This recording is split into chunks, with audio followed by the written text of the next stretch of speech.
फैसलाबाद माशाल्लाह सबको आज मैं खुशामदीद कहता हूँ अपने नौजवानों को। यहाँ मेरी बहनें पहली दफा हमारे जलसों में, किसी भी जलसों में पहली दफा इस तादाद में पाकिस्तान की ख्वातीन भी शामिल है हमारी तहरीक में। यहाँ हमारे MNAs, MPs, वर्कर्स, नौजवान यूथ, और मैं यहाँ अपनी मसीह बिरादरी को भी खुशामदीद कहता हूँ। मेरे पाकिस्तानियों, मैं जब 2018 में इलेक्शन कैंपेन में जब मैं यहाँ आया फैसलाबाद, तो यहाँ बेरोजगारी थी, यहाँ टेक्सटाइल इंडस्ट्री बंद हो रही थी,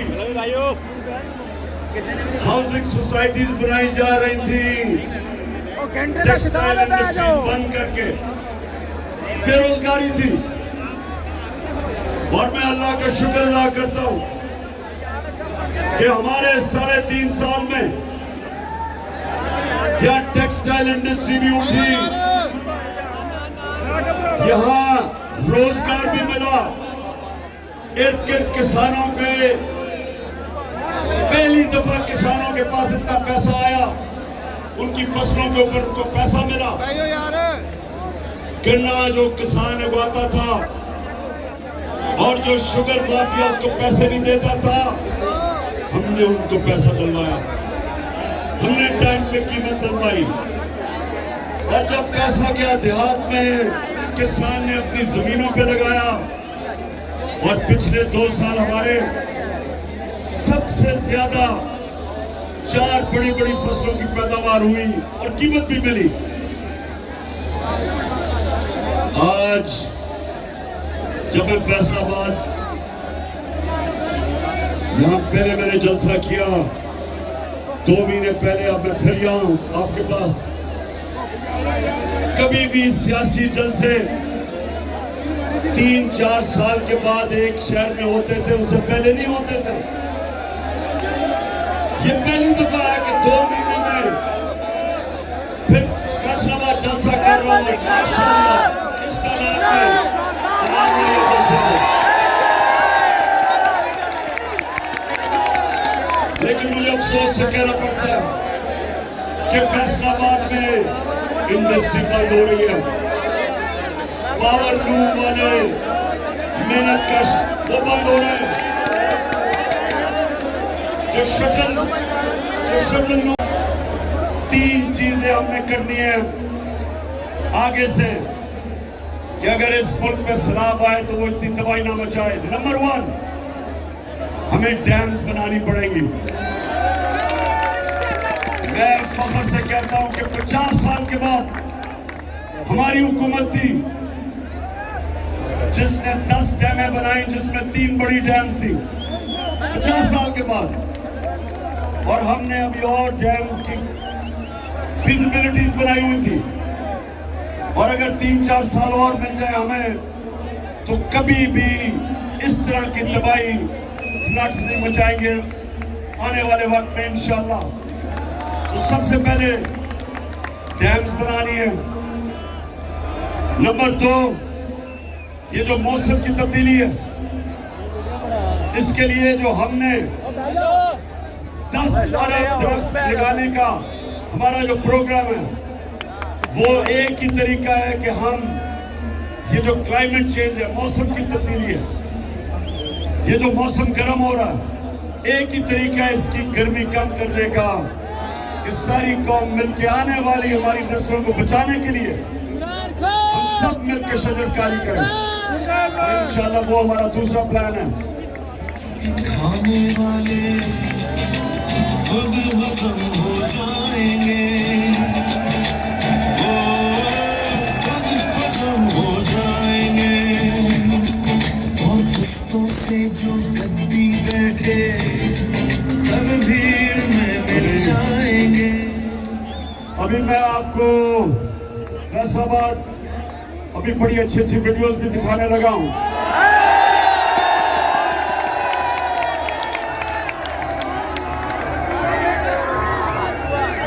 लेकिन उससे पहले मौसम का मैं सिर्फ आपको बता दूं कि हमने मौसम की तब्दीली को भी रोकने के लिए इस कौम में मिलकर शजरकारी करनी है।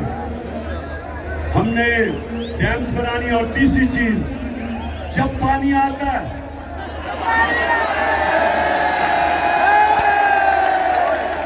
बारिश आता है तो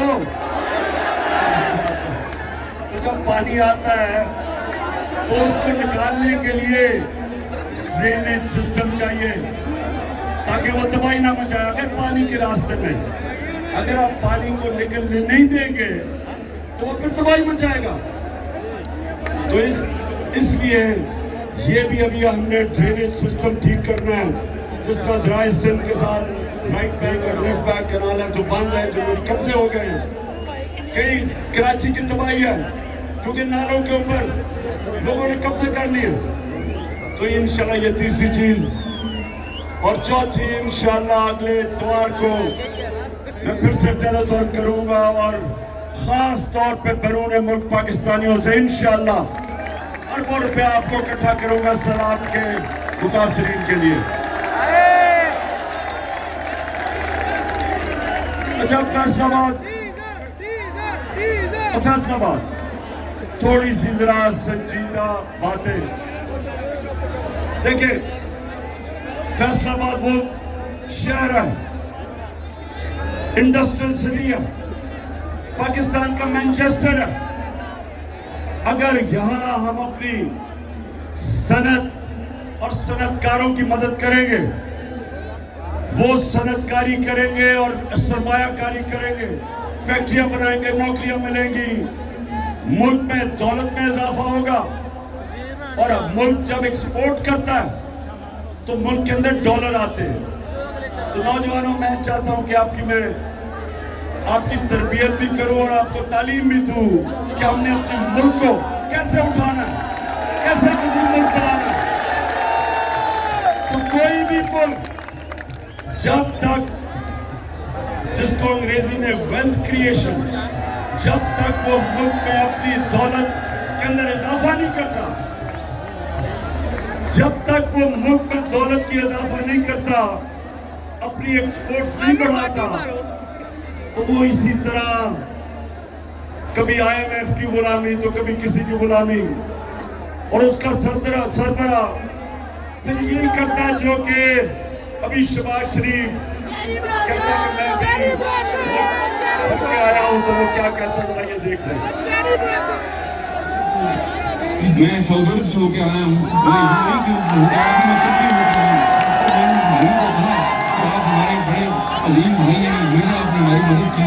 और मैंने यही कहा, जब मैं आया हूँ तो आप समझेंगे शायद ही मांगने आया है। मैं मांगने नहीं आया, लेकिन मजबूरी है। और जिस तरह माजी में 72 साल में आपने हमारा हाथ गया है, कुछ ऐसा आप हाथ बदलने का मैं वादा करता हूँ कि इंशाल्लाह हम पूरी कौम हम मिलकर दिन रात मेहनत करेंगे, पसीना कराएंगे, अपने पाँव पे खड़े होंगे। हाँ, शहबाज शरीफ, कौम तो मेहनत करती है। हमारा जो बाहर बैरून मुल्क पाकिस्तानी जो सऊदी अरेबिया, दुबई, दुनिया में जाके पैसे कमाते हैं, 14-14 घंटे काम करते हैं, वो पैसा पाकिस्तान भेजते हैं, जिसको रेमिटेंसेस कहते हैं। वो डॉलर्स पाकिस्तान भेजते हैं। और आप और आपके भाई और जरदारी की तरह करप्ट लोग चोरी करके मुल्क से पैसा बाहर भेज देते हैं। तो मेरे नौजवानों, सुनो, अभी IMF की रिपोर्ट आई है, ये जरा आप गौर से सुने। IMF, अब मैं समझा दूं IMF क्या। IMF एक आलमी बैंक है। जब एक मुल्क के अंदर डॉलर्स की कमी होती है, यानी मुल्क में ज्यादा डॉलर्स बाहर जाते हैं और कम डॉलर्स मुल्क में आते हैं, खसारा होता है बैरूनी, तो फिर IMF आपको कर्जा देता है। तो जब वो कर्जा देता है वो कोई शराइत लगा देता है। वो ये कहता है कि मसलन आप आवाम से पैसा इकट्ठा करने के लिए बिजली महंगी करो, आप पेट्रोल और डीजल की कीमत बढ़ाओ।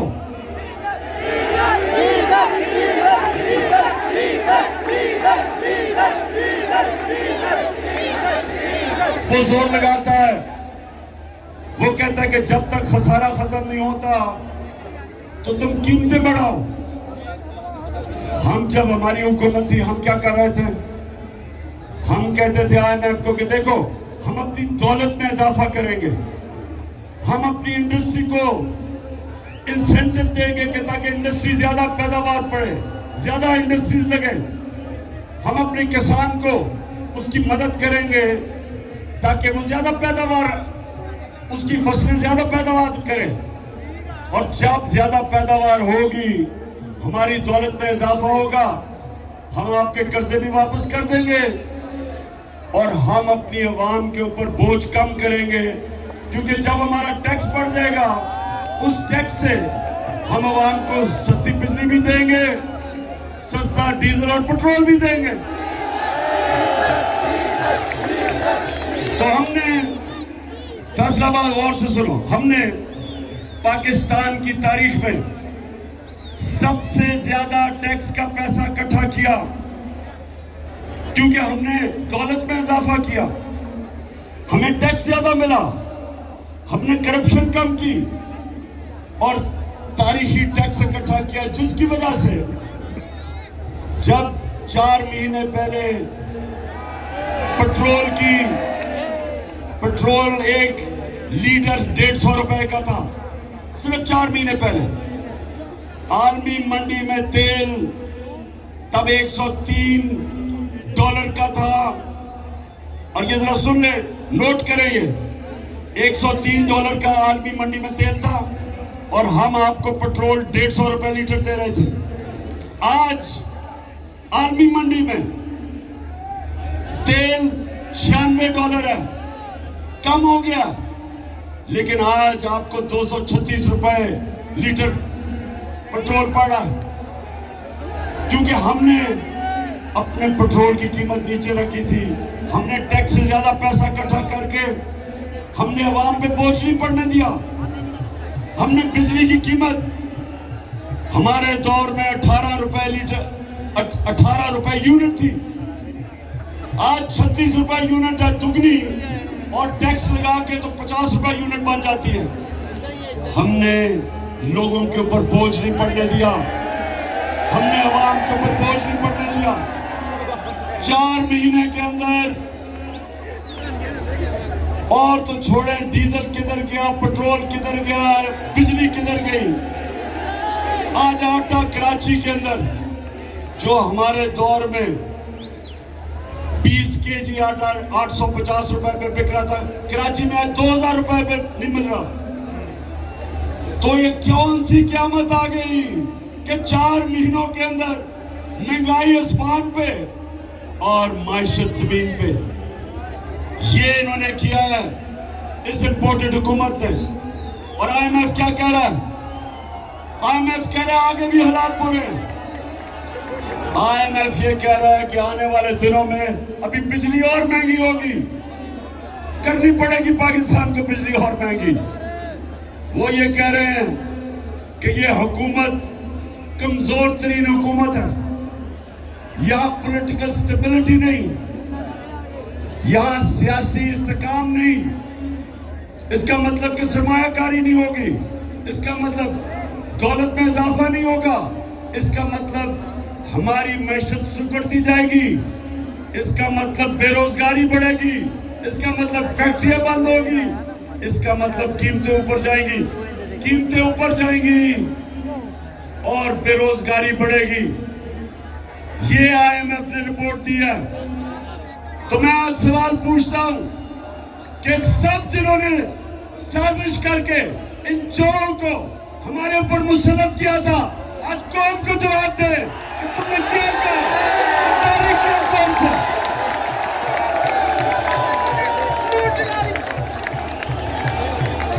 आज कौम आपसे जवाब शराब मांग रही है।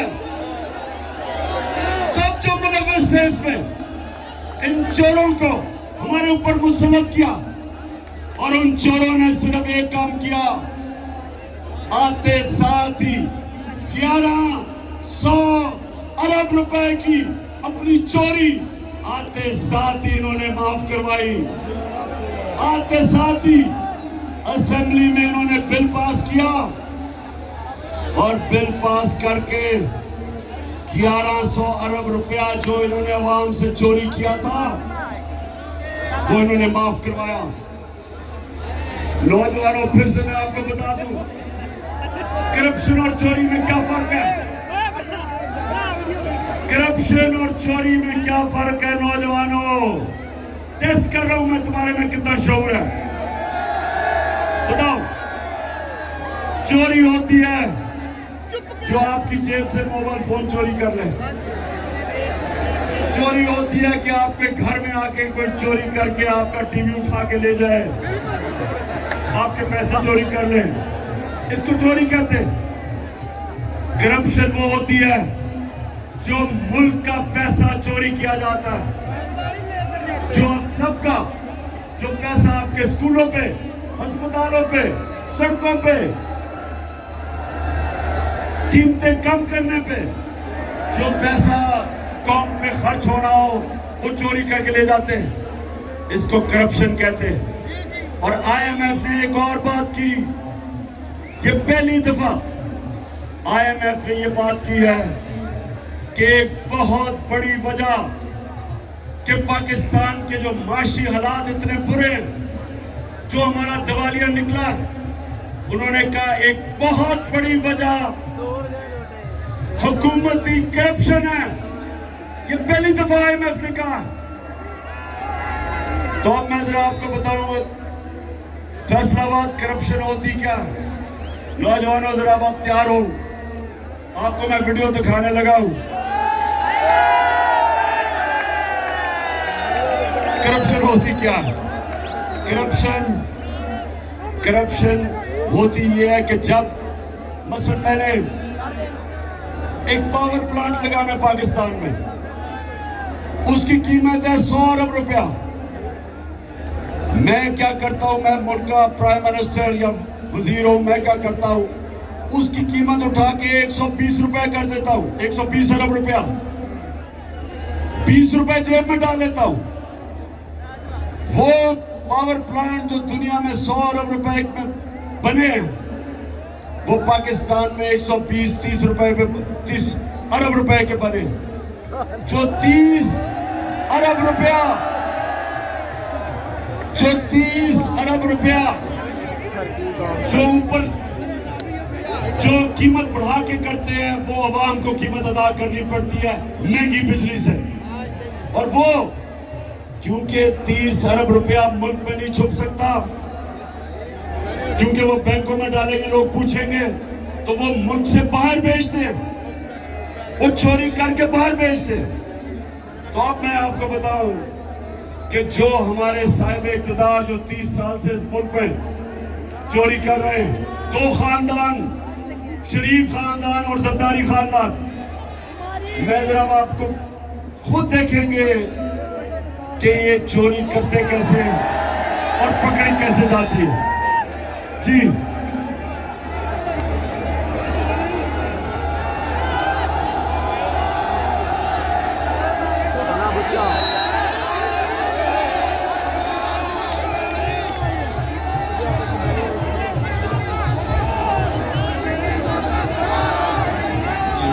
कि आप कोई प्रॉपर्टी आप ले सकते हैं। देखिए, आपने मेफेयर के अंदर जो आपकी 4 अपार्टमेंट्स हैं, उनकी 1 अरब से ज्यादा, 1 अरब रुपए से ज्यादा उनकी कीमत है। अब 4.5 अरब तक पहुंच गई है उनकी कीमत। आपने अपनी जो टैक्स में टोटल आमदनी बताई है 94 में 1.5 लाख रुपए। मुझे ये बताएं कि आपने अरबों रुपए की मेफेयर में प्रॉपर्टी खरीदी कैसे? अच्छा, ये आज से 10 साल पहले मैंने इनसे सवाल पूछा शरीफों से कि ये आपके पास लंदन में महंगी तरीन जगह, लंदन की, लंदन यूरोप की सबसे महंगी तरीन शहर है, उस शहर की सबसे महंगी तरीन जगह मेफेयर में, मैं इनसे पूछता हूं तुम्हें किधर से ये पैसा आया? तो ये जरा आप मरियम बीबी का सुने।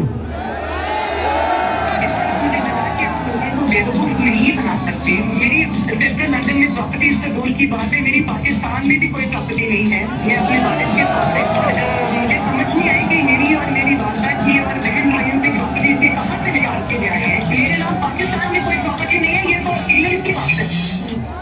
सुन लिया,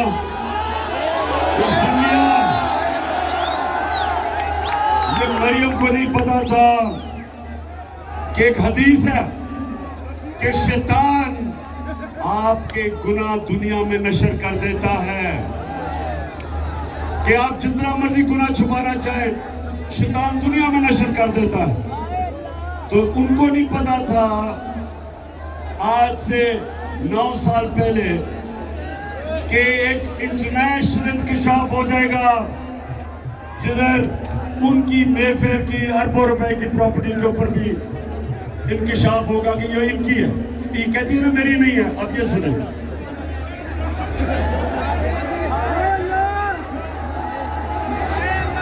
नवाज शरीफ, मरियम नवाज, हसन नवाज और हुसैन नवाज के बैरून मुल्क खुफिया असासों का इंकशाफ। पनामा लीक्स ने बैरून मुल्क खुफिया दौलत का भांडा फोड़ दिया। इंकशाफ हो गया।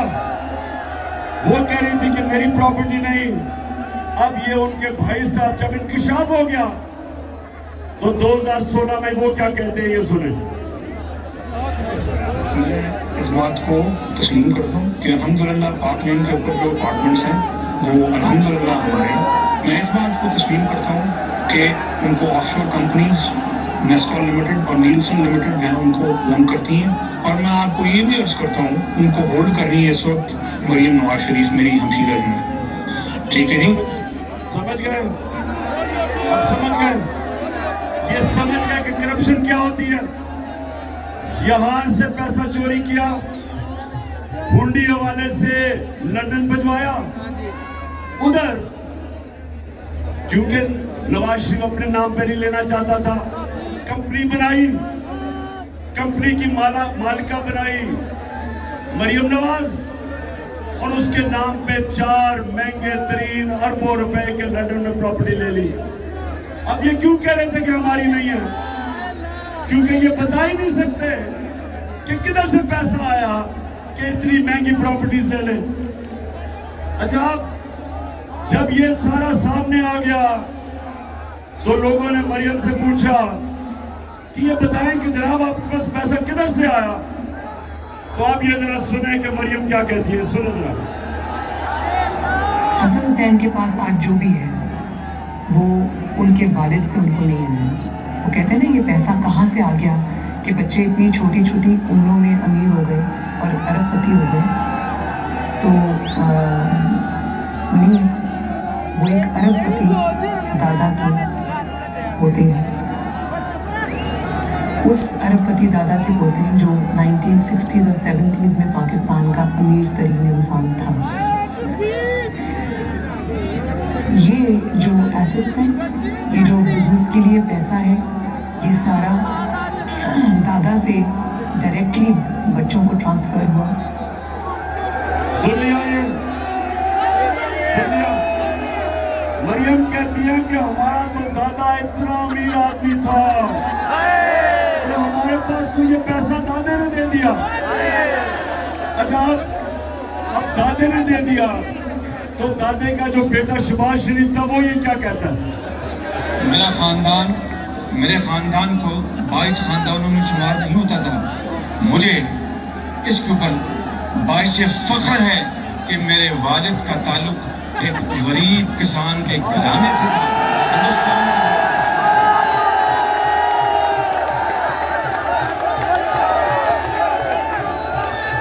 वैसे मैं मरियम को दाद दूंगा, मैं आज उसे अप्रिशिएट करना चाहता हूं।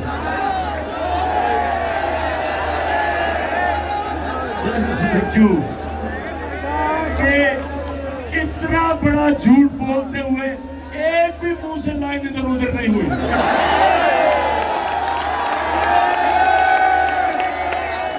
यानी झूठों का बादशाह बना। इतने सीधे मुंह से मेरा दादा बाहर नहीं आया। वो या तो दादा कोई और था या सुभाष सिंह। और सुभाष सिंह कहता मेरा बाप गरीब आदमी था,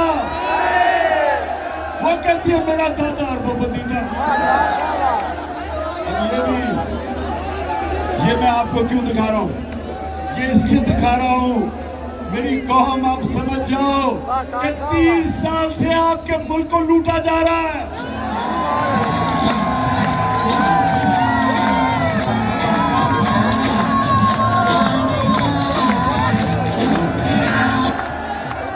बढ़िया, अच्छा अब दूसरी तरफ आ जाओ। आसिफ जरदारी, आसिफ जरदारी मुल्क की सबसे बड़ी बीमारी सब जानते हैं। अब ये सुने, इसने $60 मिलियन जो होता है 13 अरब रुपया, 13 अरब रुपया इसने स्विट्जरलैंड में रखा हुआ था। मुशर्रफ की हुकूमत ने जब पता चला तो मुशर्रफ की हुकूमत ने कानूनी कार्रवाई की और वो जो पैसा था वो कानूनी कार्रवाई के बाद वो पाकिस्तान को आना था। लेकिन जनरल मुशर्रफ ने इस मुल्क के ऊपर इतना बड़ा जुल्म किया कि इनको दोनों को एनआरओ दे दिया और माफ कर दिया, जबकि जनरल मुशर्रफ का पैसा ही नहीं था माफ करने के लिए। मेरी तरह के लोगों ने शोर मचाया कि कैसे आप माफ कर सकते हैं, पैसा तो कौम का था। तो 13 अरब रुपया इनका माफ हुआ। अब ये जरदारी डर गया, इसने एम्बेसडर को भिजवाया, बरतानिया से एम्बेसडर को स्विट्जरलैंड भिजवाया, ये तब प्रेसिडेंट था, और इसने वो सारे सबूत खत्म किए। जरा ये देखें, ये स्विट्जरलैंड में ड्रामा जनेवा में उस वक्त मंजरेआम पर आया जब पीर को सुबह 9 बजे वाजिद शमसुल हसन और नैब के सीनियर एहलकार दानिश्वर मलिक जनेवा में पाकिस्तानी हाई कमीशन के सिफारती कार में प्रोसिक्यूटर जनरल के दफ्तर पहुंचे। जराये के मुताबिक प्रोसिक्यूटर जनरल कई घंटों तक पाकिस्तानी हाई कमिश्नर और नैब के एहलकार को ये दस्तावेजात देने से मना करते रहे, क्योंकि इन दस्तावेजात को पाकिस्तानी सिफारतखाने की जानिब से कोई बाज़ाब्ता तौर पर वसूल नहीं कर रहा था। एनआरओ के बाद ये केस बंद कर दिए गए थे, मगर अब एनआरओ के खात्मे के बाद इस बात के मजबूत शवाहिद थे कि स्विस केस दोबारा खुल सकते हैं और ये शवाहिद पाकिस्तान की आला शख्सियत के खिलाफ इस्तेमाल हो सकते हैं। इत्तलाआत के मुताबिक जनेवा में हुकूमत पाकिस्तान के साबिक वकील जैक पी से मुकदमात के असल सबूत वापस मांगे गए, जिस पर वकील ने यह कहकर सबूत वापस करने से इनकार कर दिया कि पाकिस्तान की एक आला शख्सियत इन मुकदमात में मुलजिम है। तो ये जब ये एनआरओ मिला बरतानिया से, जरदारी ने एम्बेसडर को भेजा, तब ये सदर था, वो वॉशिंगटन, वो जिनीवा गया, उसने सारे सबूत जो आप देख रहे थे सारे सबूत उठा के और 13 अरब रुपया जो कौम का चोरी हुआ था वो सारे सबूत खत्म कर दिए। तो ये जो दो घर हैं, ये जो 30 साल से लूट रहे हैं, इनको दोनों को मुल्क के ऊपर मुसल्लत किया गया।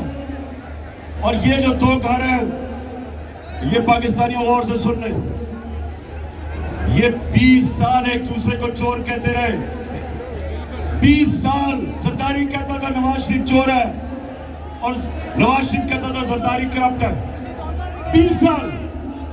और जब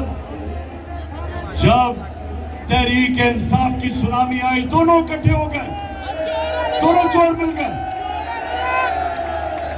और अब इनको हमारे ऊपर मुसल्लत किया गया। 4 महीने में सारी कौम देखोगे उन्होंने किया क्या हमारे साथ। और मैं अब आपसे जो सबसे संजीदा बात करना चाहता हूं वो ये, अब ये मुल्क को संभाल नहीं सक रहे, मुल्क के हालात बिगड़ते जा रहे हैं। IMF ने भी कह दिया है कि जब तक पाकिस्तान में सियासी इस्तेकाम नहीं होगा, मुल्क के हालात बिगड़ते जाएंगे, माशरत नीचे जाती रहेगी, बेरोजगारी बढ़ती जाएगी, महंगाई बढ़ती जाएगी और पाकिस्तान में इंतशार का डर है, ये IMF कह रहा है। तो सवाल ये होता है कि ये दोनों क्यों इलेक्शंस करवाने से डरते हैं? क्योंकि सिर्फ इलेक्शन की वजह से मुल्क में इस्तेकाम आएगा सियासी। तो ये क्यों डरते हैं इलेक्शन से? ये डरते हैं आपकी वजह से है। इनको पता है कि जब इलेक्शन हुआ इनका नाम और निशान मिट जाएगा। और इसलिए एक ये वजह है और दूसरी बड़ी इंपॉर्टेंट वजह है, पाकिस्तानियों सुनो, दूसरी वजह यह है कि नवंबर में नया आर्मी चीफ आने वाला है और ये दोनों जरदारी और नवाज शरीफ, इनकी पूरी कोशिश है कि ऐसा आर्मी चीफ आए जो ये अपना कोई फेवरेट लेके आए। ये अपना आर्मी चीफ लाना चाहते हैं क्योंकि पैसा इन्होंने चोरी किया हुआ है। ये डरते हैं कि यहां कोई तगड़ा आर्मी चीफ आ गया, एक मुहिब्बे वतन आर्मी चीफ आ गया तो वो पूछेगा इनसे। तो इस डर से ये बैठे हुए हैं कि ये दोनों मिलकर अपना आर्मी चीफ अपॉइंट करेंगे। अब मैं सारे पाकिस्तानियों से पूछता हूं, फैसलाबाद, गौर से मेरी आप बात सुनो। ये दो जब इनको मुश्किल पड़ती है मुल्क से बाहर भाग जाते हैं, अरबों रुपया इनका मुल्क से बाहर।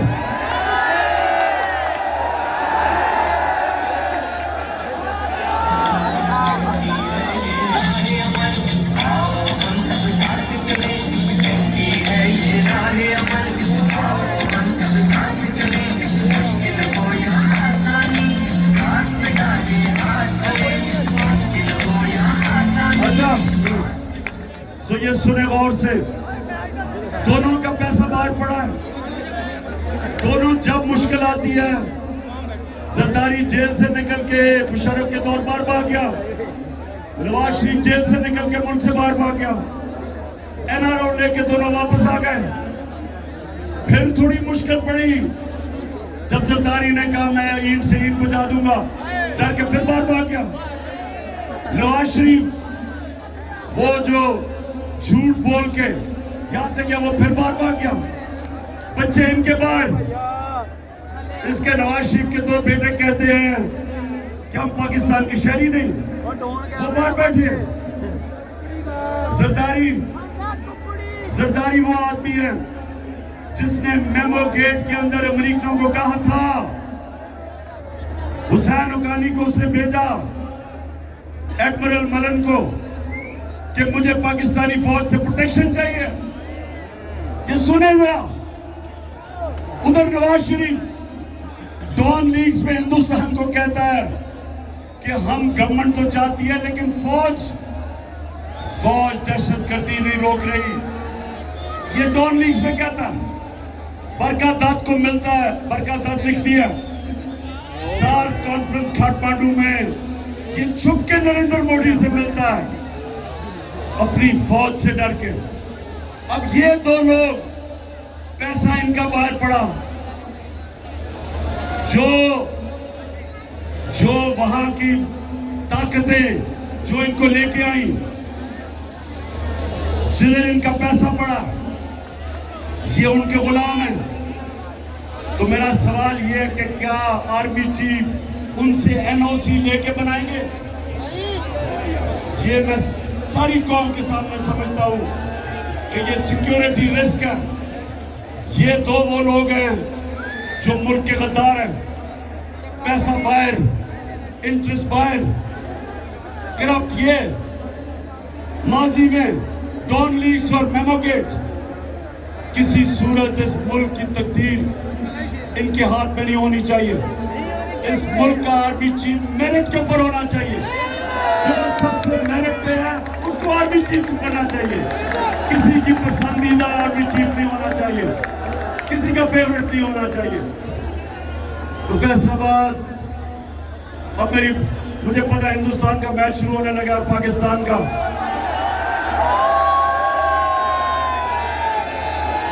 इसी स्टेडियम में हिंदुस्तान के खिलाफ अल्लाह ने मुझे बड़ी कामयाबी दी थी।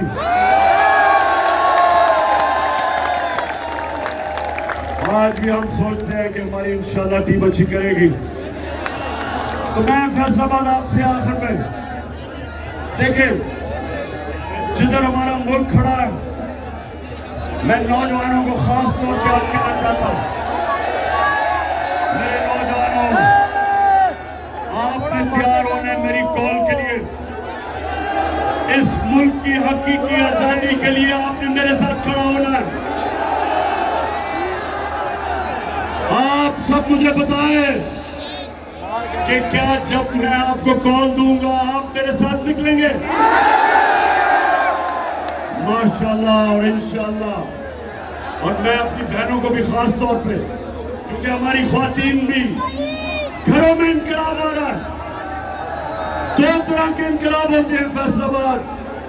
एक इनकलाब होता है खूनी इनकलाब, जब ऊपर वो कब्जा कर लेती है एक ऐसी एलीट, एक ऐसा साहिब इक़्तिदार जो मुल्क का खून चूसते हैं, तो या उनको एक खूनी इनकलाब जो आयतुल्लाह खुमैनी लेके आया था ईरान में, या वो खूनी इनकलाब से जाते हैं और या सारी कौम मिलके इलेक्शन के जरिए इनको खत्म करती है। तो हमने इंशाल्लाह, हमने जिसको सॉफ्ट रेवोल्यूशन कहते हैं, हमने सबने मिलके इस मुल्क में ये जो कब्जा ग्रुप है इसको हटाना है। और आप सबने मेरे साथ मिलना है। मैं हूं आपका कप्तान, आप है मेरी टीम।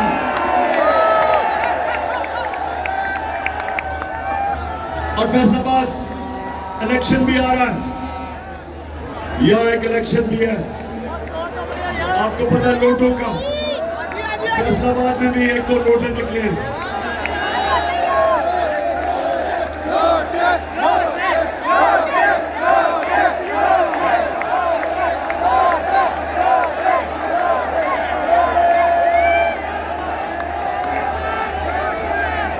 तो एक तो आप सब ने मेरे से वादा करना है, हाथ खड़ा करके। अभी वादा क्या करना है कि कभी फैसलाबाद में लोटों को जीतने नहीं देना। और इंशाल्लाह जो मेरा इलेक्शन है 108 जो मैं लड़ा हूं यहां से, आपने सबने मेरी टीम भर के पूरी कोशिश करनी है। इंशाल्लाह हम ये इलेक्शन भी जीतेंगे, हम बड़ा इलेक्शन भी जीतेंगे। और इंशाल्लाह इस मुल्क में, इस मुल्क को हकीकी तौर पे आजाद करके एक अजीम कौम बनाएंगे इंशाल्लाह। वो कौम जिसका नारा था कि पाकिस्तान का मतलब क्या, और मेरा तेरा रिश्ता क्या। और जब हमारा ईस्ट पाकिस्तान से रिश्ता टूटा, क्योंकि हम ला इलाहा इल्लल्लाह से पीछे हट गए, क्योंकि हमने ईस्ट पाकिस्तान के लोगों से इंसाफ नहीं किया। जब आप इंसाफ नहीं करते इंतशार होता है।